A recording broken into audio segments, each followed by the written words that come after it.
Both Democrats and Republicans clamor for more of the Epstein files to be released by the White House. As for Maxwell, ABC's Catherine Faulders.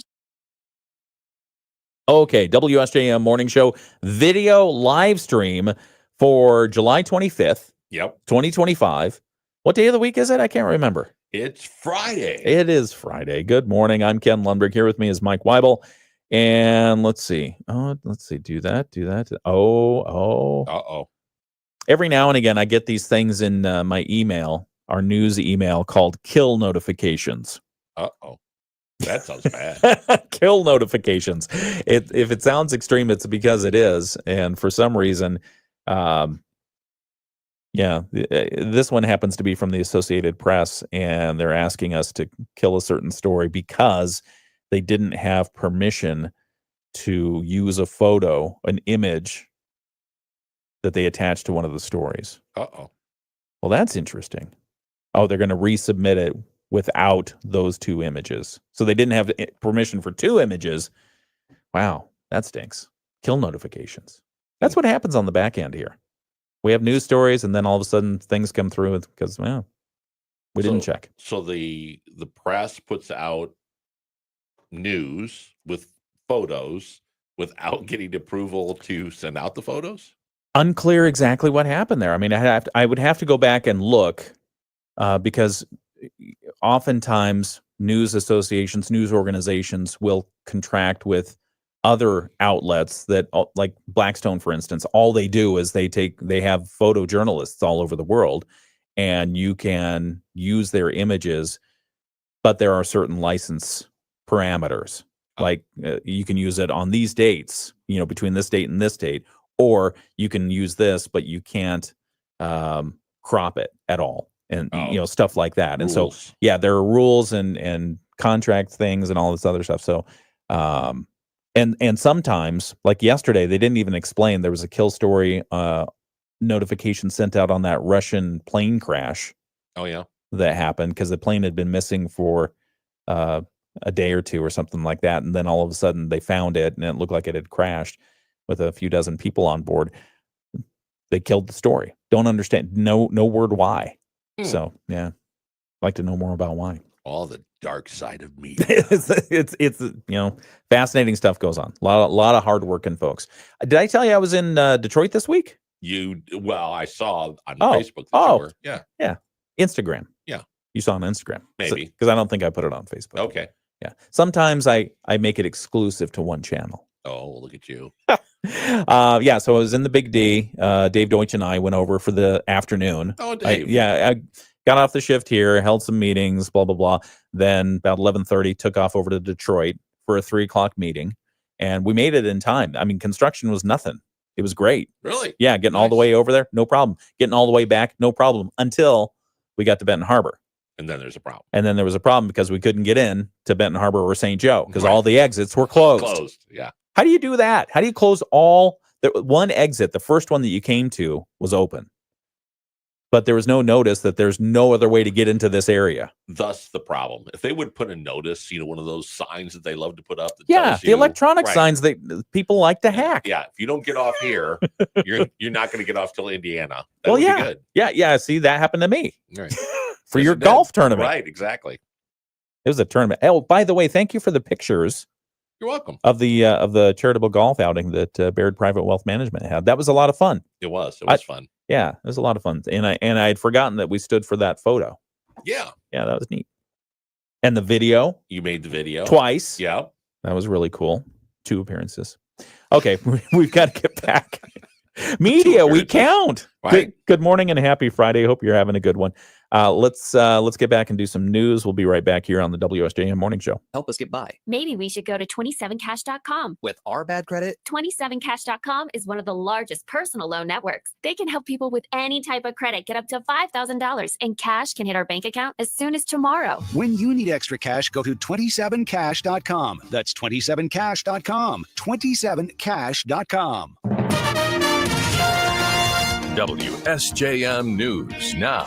Team coverage from the WSJM newsroom on News Talk Sports 94.9 WSJM. Good morning and welcome to the WSJM Morning Show. Welcome to the almost weekend. It's Friday, July 25th, 7:05 a.m. I'm Ken Lundberg. Here with me is Mike Weibel, and we've got news to talk about in just a moment. First off, let's look outside. It's 73 degrees in Benton Harbor, some cloudy skies. 74 and cloudy in St. Joseph. In Dowagiac right now, it's 72 degrees. And cloudy skies. Same thing for Niles and the South Bend International Airport. Let's see. Did the rain taper off there? Yeah, rain tapered off there at South Bend. They've got 71 degrees. Forecast for today does call for mostly cloudy skies. Yep. Mostly cloudy skies. A 50% chance of showers and storms. What is this word? Humid. Yeah, 100% chance of humidity. We have the humidity out there.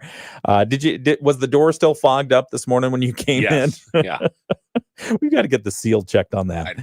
High around 86 degrees, just light winds out of the south. Tonight's forecast, mostly cloudy, a 50% chance of showers and storms, a low around 70.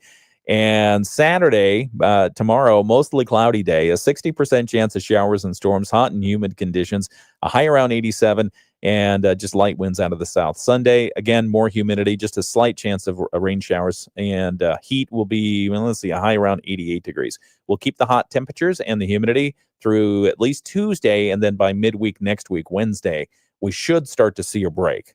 Yes. We should start to see a break. We'll keep an eye on that. But then we're in August, and August is always steamy. Hot. Yeah, hot and steamy. Folks at the beach got a great show yesterday, seeing that cloud shelf come in. Oh, yeah, it was cool. Holy mackerel. As I mentioned to you last hour, Stephanie and I were sitting on the porch watching the clouds come in, and it was amazing. A little, I was anticipating, a little doomful because I was anticipating maybe the storms would be more than what they were. Right. But mostly it was just kind of a cloud show. Yes. A cloud show.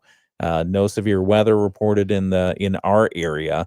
Looked at the power outage map and didn't see much of anything, but we wondered aloud about the people on the beaches. What are they doing right now? Because there's a little bit of lightning. The clouds are certainly foreboding, but no, everything was fine. Yeah. Everything was fine. All they got was a really cool show of Mother Nature and a cloud shelf that rolled in off the lake.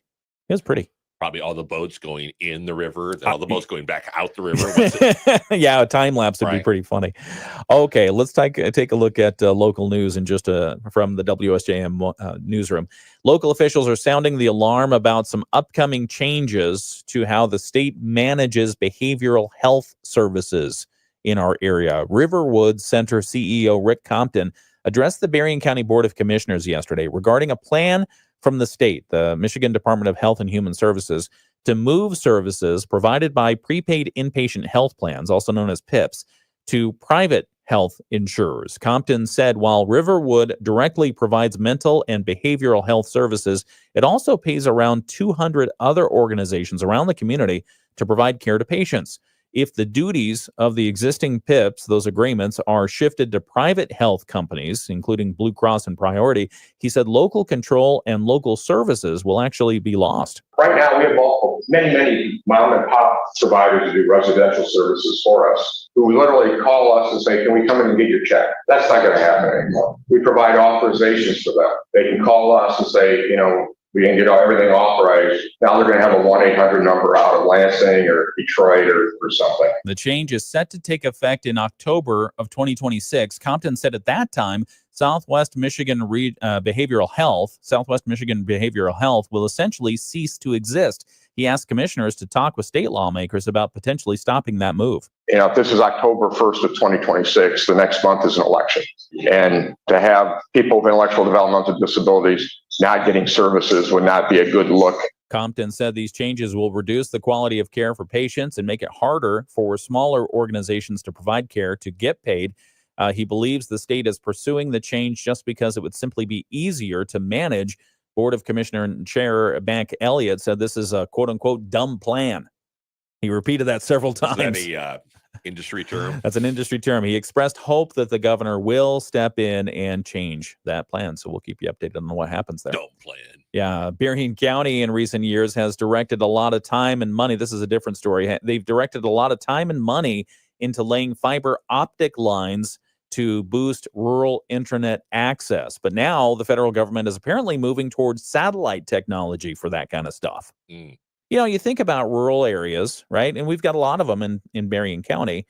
Heck, I mean, there are some areas on 31 you still can't get a cell phone signal Exactly. reliably. Right. Anyway, so they're trying to expand broadband. And so there's been an effort in recent years to get money that comes from the federal government, goes through state government at some point, so they get their cut. Then it eventually gets here and turns into fiber optic lines so that people who live in rural areas, or so-called rural areas, because, you know, you're getting smaller and smaller, can get access to broadband, right? So it takes time, and they eventually get to those big wooden spools of orange cable with the fiber optic inside that bring you your fiber optic service. It's a nice thing. It is. Well, now the federal government is shifting. And they're saying we're no longer prioritizing the grants. We're no longer giving as many points on the grant score application to fiber optic as we are to satellite technology. Mm. I don't know anyone who's been talking to the president about satellite technology. You? I can't imagine anyone would say anything. rockets, and satellite technology Starlink and internet. or, Well, anyway, Berrien County Commissioner Terry Freeling leads the effort locally, and she said the state of Tennessee learned the same thing recently. And what they're finding is these low Earth orbit satellite companies like Starlink and the one that Amazon have, they are not just coming under as the champions in what's being bid, but they are so far under in the bidding process that it's hard to really say anything other than they're the ones that are going to be getting the contract awarded. Now, the problem is that Berrien County's projects are primarily fiber optic, not satellite. Freeling said if the application process took other things into consideration, like support from local governments, then maybe the balance could be tipped back. That's a tough issue because you talk about preparing areas for technology. Right. And for sure, you think about, okay, well, what do you want to do? Do you want to lay a fiber optic line, or do you want to do a satellite? Just from the pure mechanics of what it's going to take to build an infrastructure and maintain that infrastructure, right? You've got considerations. But at the same time, have you ever used satellite internet? Currently, it's not good. It's not good, No. and it's been currently not good for many years. So, I mean, the download seems to be okay, right? I guess. I don't know. The upload, there's quite a bit of delay because I don't have a satellite transmitter in my backyard. I don't know. Anyway, maybe it's improved. I'm so surprised you don't have a satellite transmitter. I know. I do like technology. You do. I do. You've got your amps and all your other stuff. You think you'd have a transmitter? I've only got 3 amps. See? So anyway, interesting stuff. We'll have to keep an eye on it to see what happens. And and the problem is this administration shifts it over to satellites, and then the next administration, hearing the complaints, will shift it back. Right. Meanwhile, our efforts to increase broadband access are stymied. Right. So, Stop start. I need my Netflix, man. Yeah. All right. More other news. This is a good news story. The person, and by the way, if you have, one of our video live stream people, Diane, said it's expensive as well, the satellite, technology. Yeah. So anyway, if you have thoughts on that, just weigh in on the video live stream comment section, because maybe satellite technology has improved. Okay, one other story. The person who keeps Berrien County in the black financially is retiring. The Berrien County Board of Commissioners honoring Financial Services Director Doug James as he is preparing to enter retirement. He's responsible for managing the county's budget, and he's been doing so since 2009. Commissioners Thursday approved a resolution from the county saluting James for his service and commending his work. Reading from the resolution, Commissioner Bob Harrison. He has utilized his background in finance and accounting to secure Berrien County's good financial position that we are currently in. And whereas in his 15 years and 9 months employment here, he has demonstrated adaptability and resilience in the face of challenges that he and his team have overcome. James first came to Berrien County to work for Whirlpool Corporation. Commissioners said they appreciate he'll still be around after retirement to offer help if needed, show them where the file cabinets are and that kind of stuff. County Administrator Brian Doucette said the county will hire a consulting group to help in the financial services office while they're looking for a permanent replacement. Doug James retires this week, so a thank you from the county to Doug James. Very cool. Yeah, very good. Did you talk to him about retirement? You should. James, give me a call. Give him a call. It's the WSJM Morning Show. That's a look at some of the news that we have in the newsroom. We'll talk some more in just a moment. Got a measles update, so we'll do that. Oh, And then also on the video live stream, James weighed in and he says, "Have you used Starlink?" He says it's not bad. I wonder if they have free trials for that. How do you get a free trial for Starlink? I want to try that. 7:15 WSJM Morning Show continues sports right now with Dave Wolf. The Detroit Tigers losing streak. Because I can't get past the physical thing of the satellite signal comes down just fine. I get that. right. My uploads, because I upload a ton of files, whether they're video files for news Mhm. or sound files or for news or other. Files. Yeah, just tons of files, and they're huge. It just takes a while. Hello? Is this Yeah, thing on? I'm with you. I got nothing. Wake up. I don't have Starlight. Starlink. That either. I don't have either one. You got Twilight Yeah. over there. We haven't talked about my Detroit trip yet. Yeah. Well, other than Chuck Todd. Did you meet Chuck Todd? You probably No. met Chuck Todd. No. I can't remember if I've talked to Chuck Todd before. So Chuck Todd and I were in the same halls of Congress at the same time, because when I was a reporter back there, you work in the House Radio TV Gallery. Okay. And in the House Radio TV Gallery, if you're established and you're legit and you're there on a regular basis, you get a booth. I had a booth. It was really So cool. You could be Chuck Todd right now. If I wanted to be. Exactly. I'd rather be here. Right. No, but and so you're constantly talking with everybody who's there. Right. And I don't recall Chuck being in the NBC booth very often. He was working with Hotline for a long time, which was an aggregator of headlines. Okay. If you're familiar with Drudge Report, that's kind of what Hotline did a lot of the times. National Journal, I think they had a lot of original content, but Hotline was an email that went out to Washington folks every day. There was a news aggregator. It took a look at, here's what's running in the Washington Post, here's what's running in the New York Times. So that's what he edited and put together. Okay.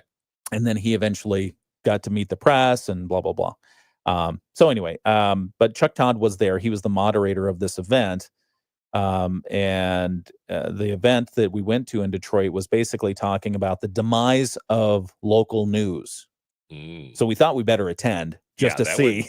That's an interesting one. And what they were talking about, and this had been the seminar had been put in place even prior to the PBS stuff. Okay. And so it was talking about how consolidation and newsrooms overall, and we've seen this in the newspaper industry for a long time. Ever since the internet came around, it really launched a platform where anyone and everyone could put out a publication. Yeah. And you could get it super easy. And so the model didn't change for newspaper. They weren't fast enough to catch up with that stuff. And so now they're struggling today, even today, Right. Still today, if they're still around. Many have closed. But the same thing is happening with radio and television. You've seen a huge consolidation in television because it's really expensive there, Right. To operate. And then radio, we have similar expenses, but we're still plugging through. Oh, yeah. Still plugging through. However, then they also were focusing on how the public radio stuff is taking another hit. And one of the people from public radio was up there and said, the federal cuts mean an automatic 6% takeout. 6%, still a significant number that I thought, some of these places, newspapers, TVs, radio, we had a 6% cut. That wouldn't be so bad. Compared to what's real out there. Yeah. Anyway, so there was a lot of talk about a lot of different things that might happen to bolster the local news industry. And why do they think it's important to have the local news industry?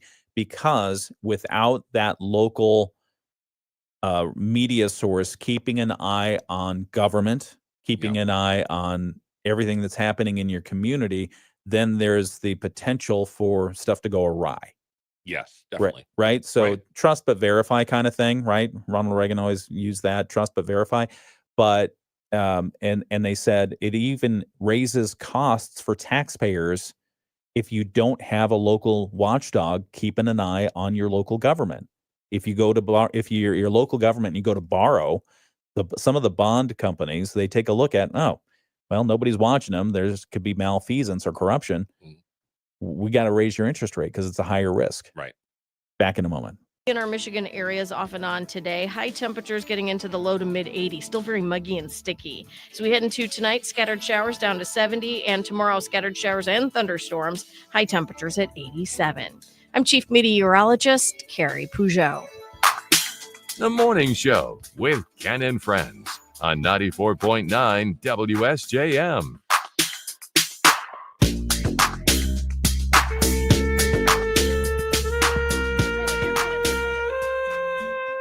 Aw. You recognize that, right? Oh, yeah. Yeah. Chuck Mangione. Yeah.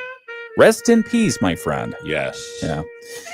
So anyway, so Chuck Mangione died at age 84. We learned yesterday. Chuck Mangione, jazz musician who's Feel So Good, cracked the top 10 pop chart. Yeah, it was huge. In the 1970s. I have his album on vinyl. Do you? Do you? No. Why not? I don't have vinyl. Oh, you don't have vinyl? No. Who are you? He was 84 years old. You doing all right over there? Yep, good. Okay.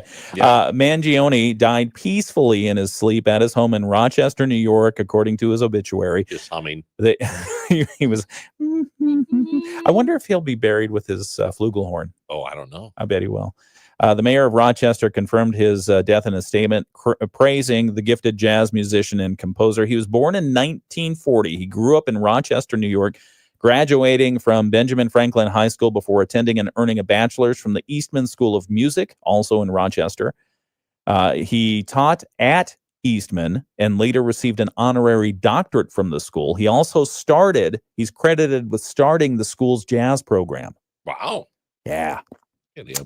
He kicked off his career as a teenage flugelhorn player. He probably just did it for the dates. He probably did. Yeah, just for the coolness factor. Hey, what instrument you play?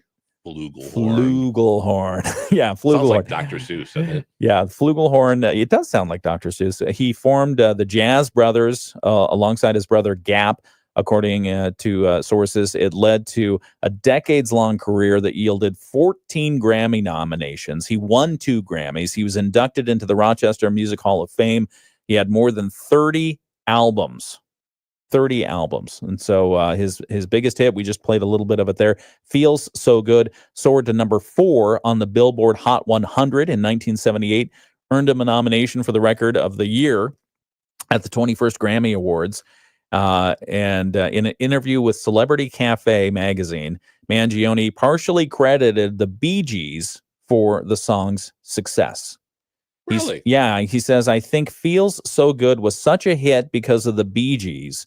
Saturday Night Fever had saturated radio. I think the top 6 out of 10 hits were from that album. Radio programs couldn't figure out what to put on instead of that. And when somebody edited Feels So Good from its 9 minutes down to 3 minutes, they instantly started playing it as an alternative to the Bee Gees. That's funny. That is funny. What else? He also said in an interview, Mangione said he wishes that he had written Feels So Good in a different key. Yeah, he said as the high D is really hard to play. It is. I mean, so as a trumpet player, because I've played trumpet, I played trumpet in high school. That was my heyday. It's really hard to get as high as he did on that. And in fact, I had to buy a different mouthpiece to get that high on it. So anyway, basically what he said was, I'm glad I wrote something that brought joy to millions of people. Yeah. Well, also in the world of art and culture, Hulk Hogan died. Hulk Hogan, wrestling icon Hulk Hogan, dying at the age of 71. Right. They said cardiac arrest. Yes. Was the official is going to be the official cause of death. Maybe not as many Grammys, but you can't forget about Hulkamania. No, I mean we're talking about our childhoods, right? Right, because earlier this week, rest in peace, Ozzy Osbourne. John Osbourne died. Now Chuck Mangione. My dad introduced me to Chuck, the music of Chuck Mangione. Hulk Hogan, right? We're watching Saturday morning television. It's wrestling from WTCG on Georgia, the superstation. You got wrestling. Yep. So Hulk Hogan, his death confirmed by Clearwater Police in Florida. In a statement, officials said fire and police personnel responded about 9:50 in the morning to his residence. Authorities say the nature of the call, cardiac arrest, 71-year-old. Yeah. So is that right? Yeah. Yeah. 71. Yeah. 71 years old.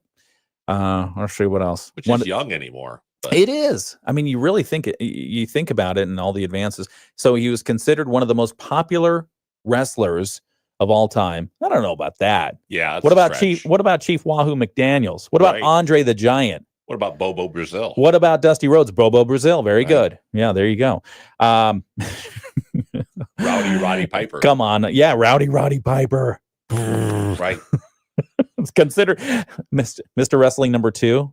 The anonymous wrestling guys. Yeah, remember them? And who was it Jimmy Snuka, the Samoan? Was it the super? Oh, that I don't know. Superfly Jimmy Snuka. Yeah, I remember the name, but he should dive off the top. All right, of the ring. we admit it. Hulk Hogan was one of the most popular wrestlers of all time. Hogan was instrumental in the rise of wrestling's popularity, considered one of the first larger-than-life personas. He influenced several stars that joined the business after him. He was a 6-time World Wrestling Enterprise champion and was inducted entertainment and champion, inducted into the WWE Hall of Fame twice, once in 2005 and once in 2020. Why would you be inducted twice? It was part of the New World Order in the second one. Okay. Another wrestling thing. Right. Yeah. Because I would think if you're in the Hall of Fame, you're in it. You're in. Right. No, because music groups, they often do that. They can do it as, as a band and then as a solo artist. Okay. So anyway. Thanks for clearing that up. Hey, no problem. We jump from the top ropes here. That's what we do. That's right. That's what we do. Pile driver. Let's see what else. And one more story here, and then we've got to get to a couple of messages. And then later on this hour, we will talk about jingles, right? Yes, we will. The jingles. Yeah. What is the list you have? Top 10 jingles of all time. Top 10 commercial jingles. Yes. Of all time. Yes. Okay. So we'll talk about that in a couple of minutes. But first, the final mountain stage of the 2025 Tour de France. Oh. This is the bicycle race. Yes. Will be almost 35 kilometers shorter than planned. Do you know why? No. Because of cows. How? Cows. Yeah. Event officials announced yesterday after the discovery of a contagious outbreak in a herd of cattle along the original route, they're having to change the route in the French Alps. Really? Yeah. Stage 19 of the Tour de France today will now be 95 kilometers instead of the 129.9 that were planned, because the specific cattle herd that has this contagious outbreak disease is in one of the mountain passes riders were scheduled to climb as part of the part of the event. The herd of cattle have been diagnosed with nodular dermatitis, and the presence of the skin disease has necessitated the culling of the animals. That means the slaughter. Oh, the slaughter of animals. See, I was thinking, I did not know that cows were cyclist fans. They were all like right up there against the thing. Sometimes you'll get an errant cow who like steps into the way of a bicyclist, and then all of a sudden catastrophic. All kinds of bovine havoc breaks out. In light of the distress, bovine gone bad. In light of the distress experienced by the affected farmers, and to preserve the smooth running of the race, it's been decided in agreement with local authorities to modify the route of stage 19 and avoid the ascent in that area. Yeah, they name all the French areas that they're talking about, but I'm not even going to try. So anyway, so there you go.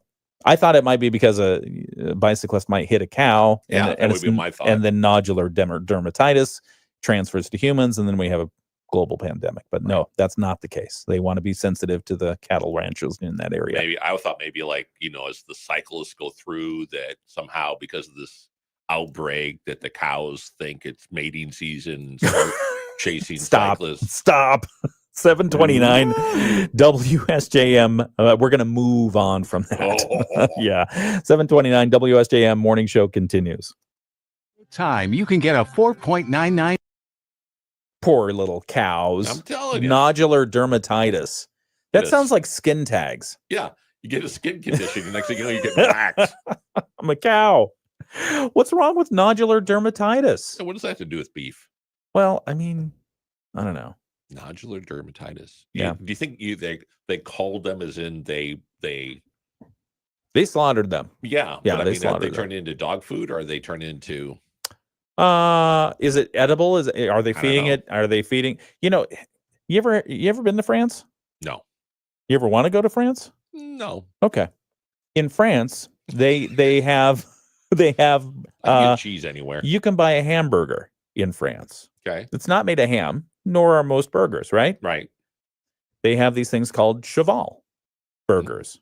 Cheval. Cheval. Do you know French? No. If I'm saying it correctly, cheval translates to horse. Oh, See what Yeah. happened there? yeah. Yeah, horse burgers. A little bait and switch. So I don't know. I don't know what they're going to do with the cattle meat that came from the slaughtered cows from nodular dermatitis.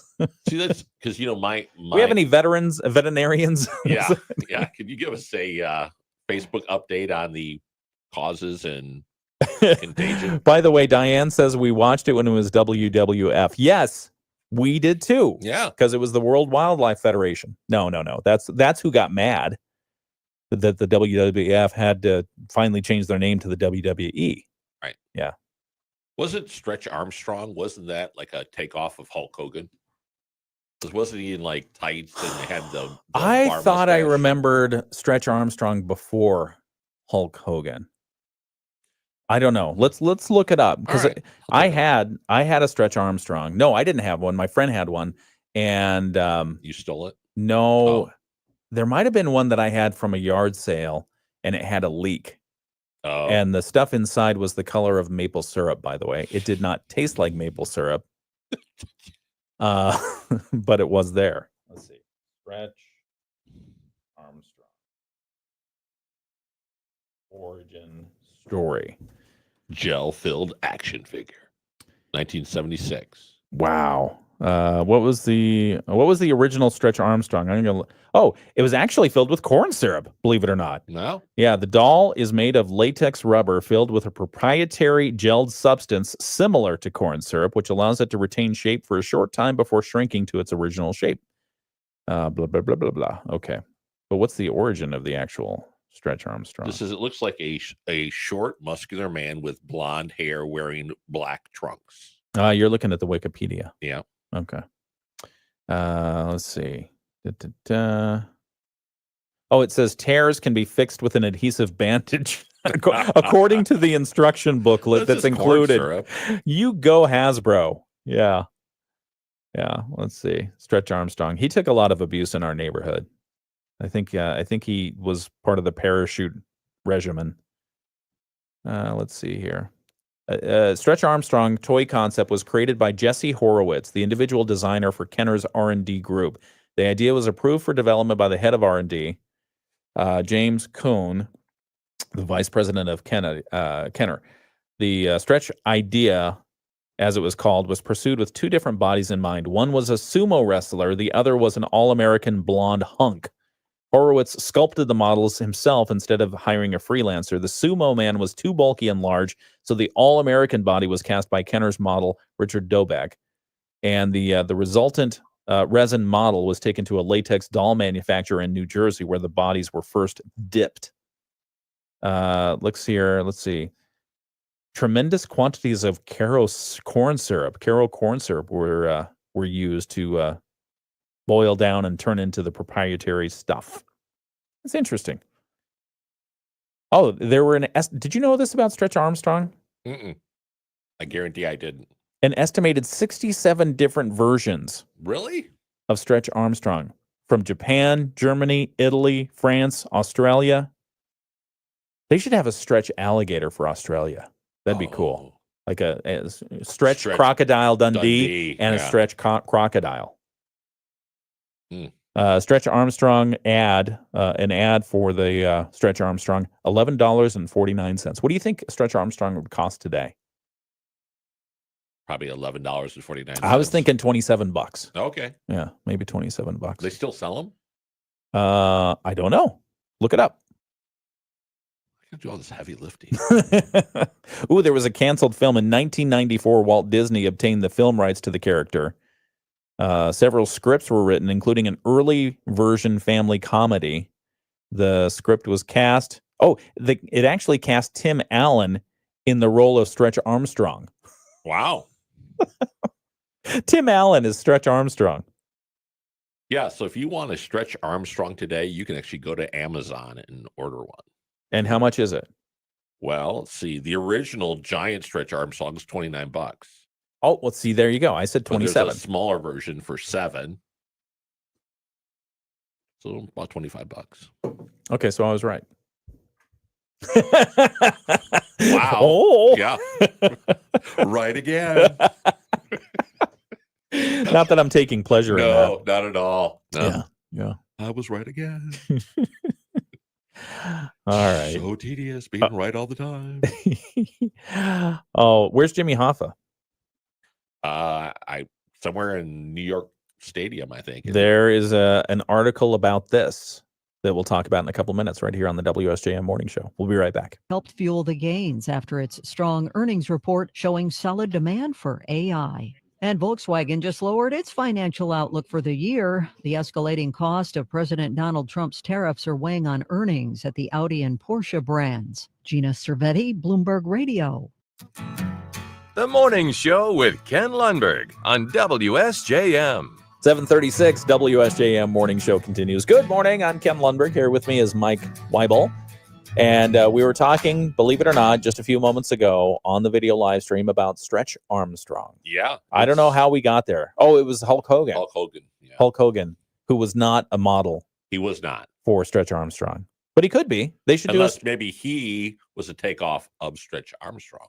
Oh, maybe he was. Yeah, you could be right. Very good Looking question. for a character, you know.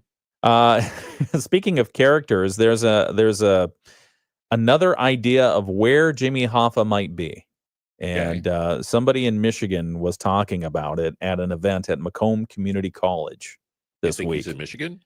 Well, you'll have to stick around to find out because it's not pleasant the way we're thinking about it. So we'll talk about it in just a few moments here on the video live stream. That'll be exclusive content.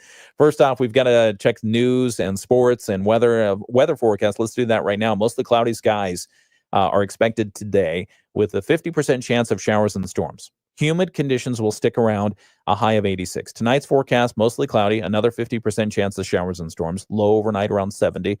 And then tomorrow and Sunday, mostly cloudy on Saturday with 60% chance of showers and storms, hot and humid, a high of 87. Sunday's forecast, partly sunny, only a slim chance of showers. Heat and humidity continues with a high around 88 degrees. WSJM Morning Show continues. We've got news now from ABC. Our sports with Dave Wolf is coming up in a couple minutes. ABC News, I'm Sherry Preston. Another day of questions for convicted Jeffrey Epstein co-conspirator Ghislaine Maxwell. The deputy attorney generals in Florida, as Democrats and Republicans in Washington continue clamoring for the White House to release the full Epstein files.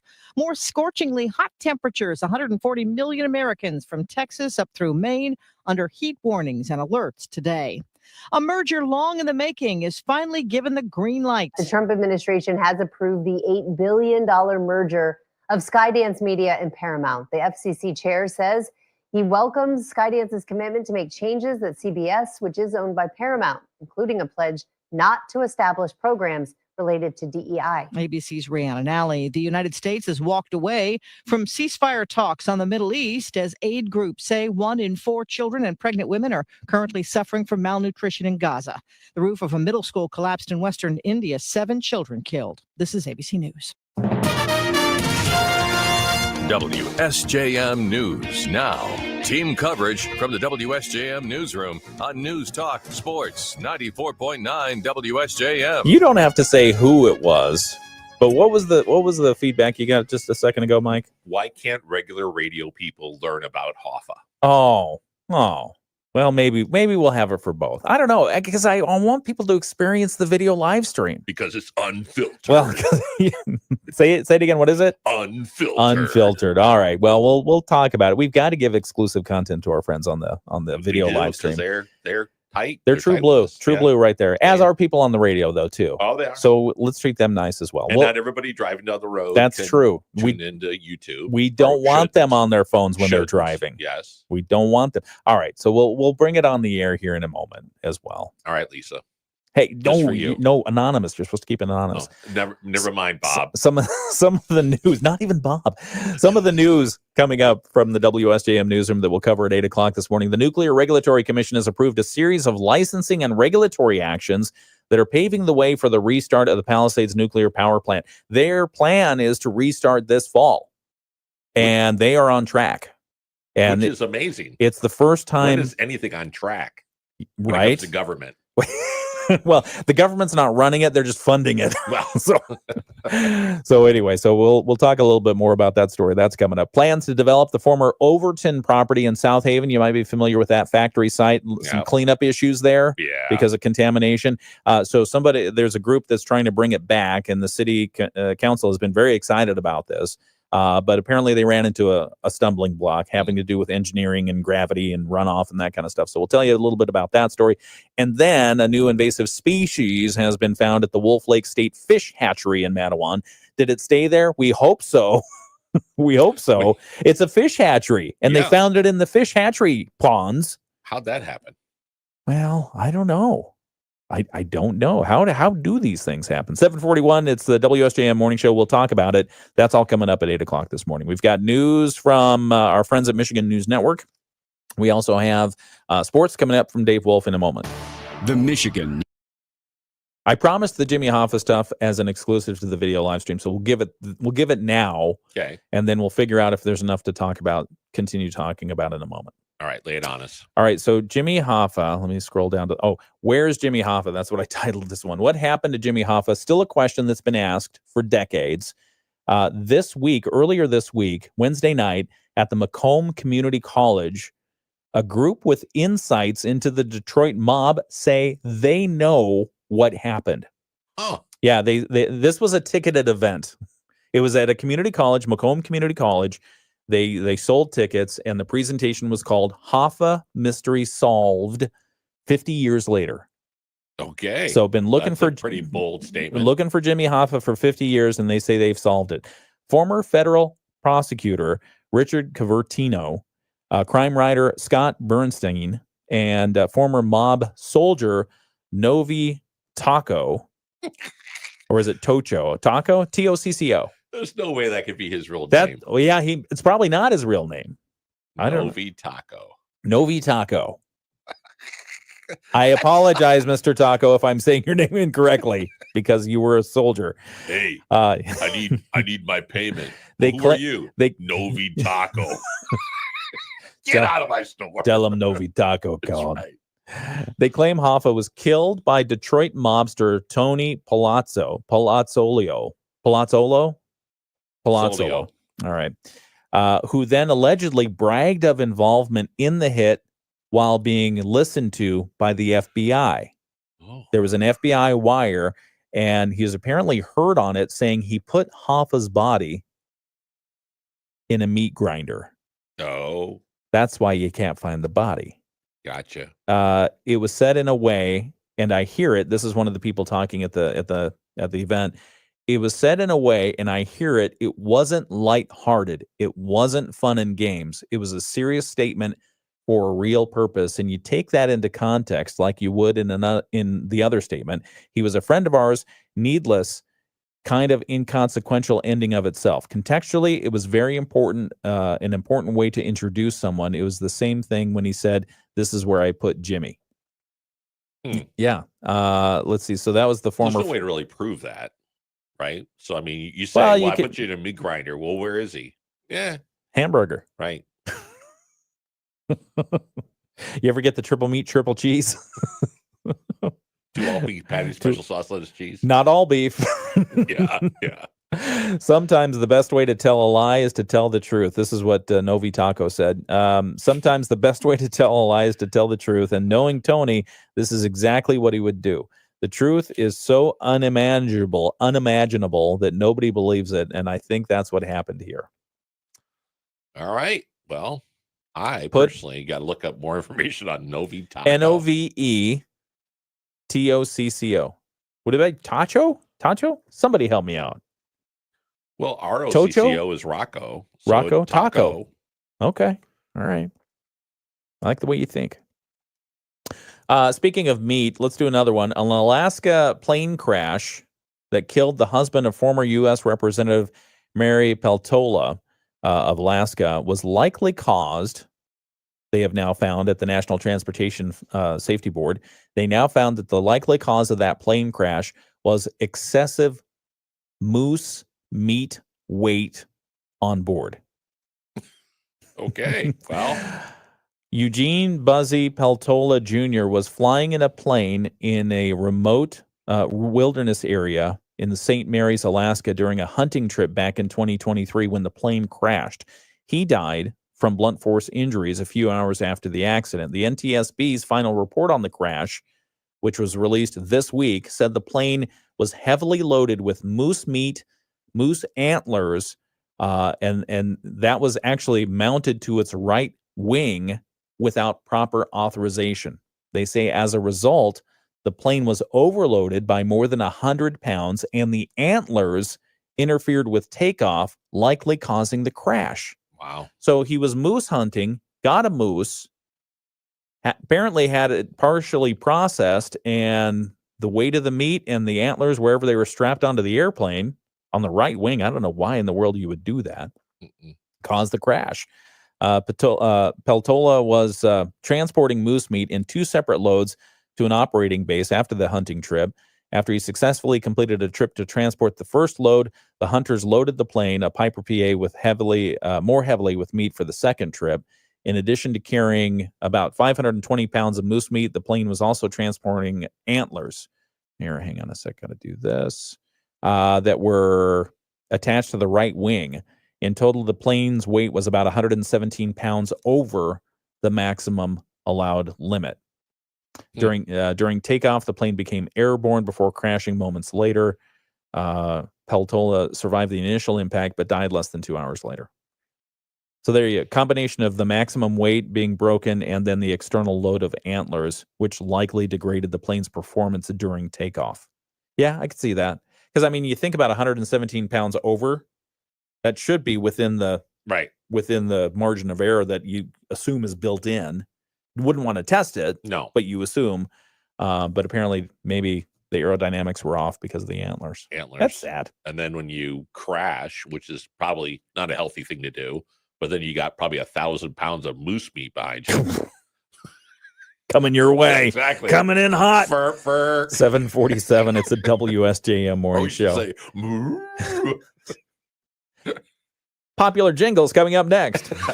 The Morning Show with Ken Lundberg on WSJM. You. Now you're awake. Yeah. Good morning. 7:47. It's the WSJM morning show. I'm Ken Lundberg. Here with me is Mike Weibel. And we talked about Jimmy Hoffa. We talked about moose meat. And other things. And all kinds of tragedies. On the video live stream. And I did say, we gave a lot of exclusive content on the video live stream just a moment ago. But if you missed it, you can go back and watch it. But I'll give you the summary. Jimmy Hoffa, meat grinder. And Novi Taco. And one of the people who said it happened that way was a soldier with the mob. And I cannot pronounce his name with confidence, but it's spelled Novi Taco. Right. Because you said Rocco Taco. Right. Yeah, there you go. Okay. Novi Taco. You want more on that? You want more on the moose meat? You're going to have to go to the video live stream. Right. Okay. Which you can go to YouTube, just saying, go to YouTube and look it up once you get to the office. And if you want to be notified when we do go live so that you radio people don't miss out on unfiltered content, you'd like, follow, and subscribe, and then you will always be ready and notified on how to get back and find it. Yes. And you can also download the WSJM Smart app. And I love the app. Yeah. Yeah. So on the Smart app, you've got videos, you've got news, you've got sports, you've got weather, you've got our podcasts. It's everything on demand right in one little spot. And I've got plenty of apps on my phone that are dumb apps. Yeah. This is a smart app. It's a smart app. 7:49. WSJM morning show continues. Let's do the Moody on the market update, and then we'll do the jingles. Does that work? Yeah. Okay, so we'll do the Moody on the market update, and then we'll do the jingles. And so the Moody on the market update is brought to you by Insurance Management Service, IMS. They are your local auto owner's insurance dealer. And let's see. I just want to make sure I get the right thing. Oh, call IMS today, your local auto owner's insurance agency. in St. Joseph and in Niles. If you have insurance needs, if you have you want a local office to take care of you and take care of you well, call IMS. Again, they are your local auto owner insurance agency in St. Joseph and in Niles. Moody on the Market update. One of the stories I posted yesterday, the Rotary Club of St. Joseph Benton Harbor has officially welcomed Renee Bora as its new president for the 2025-26 year.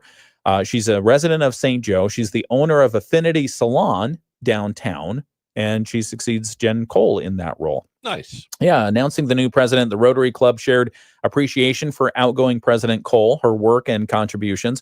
Leaders add that Bora, who's a mother of 4, has expressed her commitment to continuing the Rotary's legacy of community giving and strengthening the club's impact. One of the ways I talked with Bora yesterday, and she said one of the ways that she wants to strengthen the club and their impact is by growing its membership.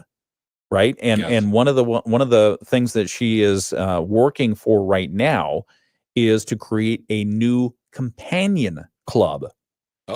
Which is she explained it's kind of a new concept to Rotary, and it offers a more flexible way for people to get involved. They can serve when they can and how they're able. So basically, if you think, this is a lot of commitment, I can't take on it. I've got the kids, I've got the work, I've got, my extracurricular, all that stuff. I just don't have time. That excuse now kind of gets met with, well, okay, what would you like to participate in? How much time would you like to? And let's sign you up for that. Kind of a hybrid. Yeah, a hybrid of a, that kind of thing. So Bora hopes to launch the new companion club membership opportunity this fall. She said the idea came up through Rotary meetings and other events focused on trying to grow Rotary, especially among people who have limited availability. I think it's a great idea. I do too. I think it's a really good idea. They're still a full member of the club. It's just a side part to the club that they can do their own thing, and we still appreciate their contributions. So Rotary Club of St. Joseph Benton Harbor announcing a new president. That's one of the initiatives that Bora announced for her term and tenure as president of the Rotary Club there. Okay, 7:51. It's the Moody on the Market update this hour. It's brought to you by Insurance Management Service. Call IMS today, your local auto owner's insurance agency in St. Joseph and in Niles. We'll be right back, and we'll talk about the jingles. Rich Fran and Tara Halsey from Insurance Management Service, your local auto. All right, give us a sneak preview on the jingles, if you wouldn't mind. A sneak preview. Yep. Well, you think about jingles when it comes to... Explain what a jingle is. A jingle is a tag song or kind of phrase that is used to market a product or business. Okay. So, and there's a lot of jingles that have become a part of our culture that we know it so well that even the hint or the smell of a French fry causes us to basically retro to the jingle. Jingles are earworms. Good jingles are earworms, and I cannot get out of my head. Really? Yeah. Okay. Some of these are going to be in here, and especially one that's a Well, very what about local the one. No, this isn't a local one. Okay. This is a national one, and it's driving me crazy. I can't get out. Every morning I come in here and I sing this song. What are you doing? What's going on over there? Who's bothering you? You know who's bothering me. Oh, tell him to stop it. Stop it. Yeah. He's feeling left out because, he got to hang out here for a while. Oh. Came back to the clubhouse. Got Friday FOMO. Yeah, now we took away his fob. You can't get in. I don't have a fob. Have you ever asked for a fob? Can I have one? Ask Terry. Yeah. Yeah, okay. I would think. All right. Yeah. I'm going to get a fob. You should get a fob. Yeah. That way I don't have to let you in all the time. I know. That would be great. All right, we'll come back. Sometimes you're in the restroom and I have to wait outside. That was only once. Jerk. Anyway, 7:53. It's the WSJM Morning Show. You have any plans for the weekend? We've got family coming in. Again? Well, yeah. So my father-in-law, who's, as many people know, is over 100 years old. He's almost 101. Yeah. He's been talking about wanting to go to Door County forever, literally probably 99 years. He used to go all the time when he was there. And he was like, it'd be great to go back. And so my wife finally facilitated doing an Airbnb for 3 days. And it was going to be an OPA grandkid weekend. You had to be a grandchild. 10 seconds. And so anyhow, at the last minute, he decided he does not want to do it. So they had to cancel, and people had already asked off work. So now everybody's coming to our house. Oh. And at one point, it was going to be 14 grandchildren. That was 10 seconds. From the Pat Moody Studios, this is WSJM FM Benton Harbor, St. Joseph, a product of Midwest Family Marketing and Media. Proudly serving our community. The Morning Show with Ken and Friends on 94.9 WSJM. 7:55 WSJM Morning Show continues. Mike, finish your story. So what was going to be 14 people in an Airbnb for 3 days in Wisconsin now is like 12 people at our house. Oh, that's fun. Kinda. Is it BYOF? Bring your own food? No. Oh. No. Okay. So, Maybe you should let them know. well, Stop off at one of the grocery stores. Yeah, and when they say, like, we're going to have everybody for the weekend, we're usually comes down to Mike is going to. Yeah. So Put together a chore list. I did buy a new grill last week as an excuse for this weekend. Oh, fantastic. A nice wood burning Traeger grill. Nice. Oh, is that one of those green egg things? No. No. But Okay. it grills and smokes. We've got to talk about the jingles. Let's talk about your smoker next hour. Okay, let's do that. All right, so let's do the jingles. What do you have for us? This is the list of big famous jingles. Yes, top 10 famous jingles. And I'm going to start off obviously at number 10, Okay. but it is the McDonald's I'm Loving It. Dun dun dun dun dun. Exactly. Yeah. That was actually written by a rapper named Pusha T. And became extremely famous in 2003 when Justin Timberlake did 6 different commercials. I always thought that was written by Lil Fry. No. Oh, okay. Pusha T. And those commercials were translated into 11 languages. No kidding. Yep. That's funny. Okay, next. Number 9, Kit Kat. Give me a break. Give me a break. Have they used that one recently? Not recently. Okay. But it was written in 1986 by a guy named Ken Schulman, who was a marketing guy. And because of that ad, there was at one point 564 Kit Kat bars consumed every second in the world. Kit Kats are pretty good. They are good. Oh, boy. But who'd have thought 564 every second? It's a lot of crunching. That's a lot of chocolate, a lot of calories. 8. Number 8, Oscar Mayer Wiener. Oh, yeah. 1965. An Oscar Mayer Wiener. 1965 was an open contest to write a jingle. And there was a guy named Richard Trent Lodge from Chicago who wrote it in 1 hour the night before the contest closed and won. And it was the longest running jingle for any company. I hope he gets royalties. He probably does not. He probably does not. He probably got like hot dogs or something. The next one is the $5 footlong from Subway. Oh, what is that one? Okay, next. Yeah. I mean, it's good, but whatever. Okay. Then, of course, a local favorite, which is 588-2300.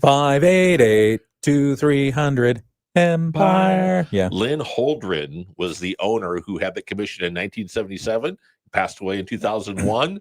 But obviously, it is still out there and current today. I saw a commercial just the other day, and I thought, I remember that old. They did because the commercial is totally new and modern and updated, but at the very end, they still put in the old 588. Right. Yeah, so and now it's called Empire Today. Oh, there you go. Okay, next. Next one is State Farm, Like a Good Neighbor. Got 90 seconds. Right. That was written by Barry Manilow. No kidding. It was. No wonder he's rich. Magically Delicious, the leprechaun for the cereal. Lucky Charms. Lucky Charms. Yep. You're a Big Kid Now by Pull-Ups. Obviously is number 3. Hate that one. Number 9, Alka-Seltzer, Plop Plop Fizz Fizz. When they wrote that jingle, it doubled their sales because people would throw one Alka-Seltzer in and Plop Plop Fizz Fizz caused people to throw 2 in. Oh, Totally okay. pushed them up the thing. That's and then so smart. The number one is Band-Aid. I am stuck on Band-Aids. Oh, yeah. Band-Aids stuck on me. You know who wrote that? Who wrote it? Barry Manilow again. No kidding. I know. He wrote 2 of the top 10 jingles. Yeah. In the United States. Who'd have thought? Oh, Mandy. An honorable mention: Folgers in Your Cup, Toys R Us Kids, and Baby Back Ribs. Oh yeah, Chili's. Did Barry Manilow write that one? No, he didn't take any credit for that. Thank you for sharing that. That is hilarious that Barry Manilow had 2 of the top 10. I wonder how many jingles he's written over time. I will take a look, but that was my shocker. Yeah. Looking that over, I was like, there he is again. That's Who'd have really thought funny. that was a gig for him. Huh. I bet somebody out there probably has read the Barry Manilow biography, and they're like, "You dunces, come on! That's how he did his everything. The music was a side bit." Oh yeah, maybe it's a side hustle. Yeah. Anyway, well, that's fascinating. Well, thank you for sharing that. Okay, we've got more to talk about, including Mike's barbecue. We'll talk about that next hour here on the WSJM Morning Show. I love it. You got a new barbecue. I did. Are you seasoning it and everything? I did the seasoning already. Okay, all right. Well, we'll talk about it next hour right here on the Morning Show. We've got local news coming up in just a moment. Weather forecast for today. The windows are all foggy, so I guess it's still humid. It's 8 o'clock. It's 8 o'clock. From ABC News, I'm Sherry Preston. As cries continue for more transparency and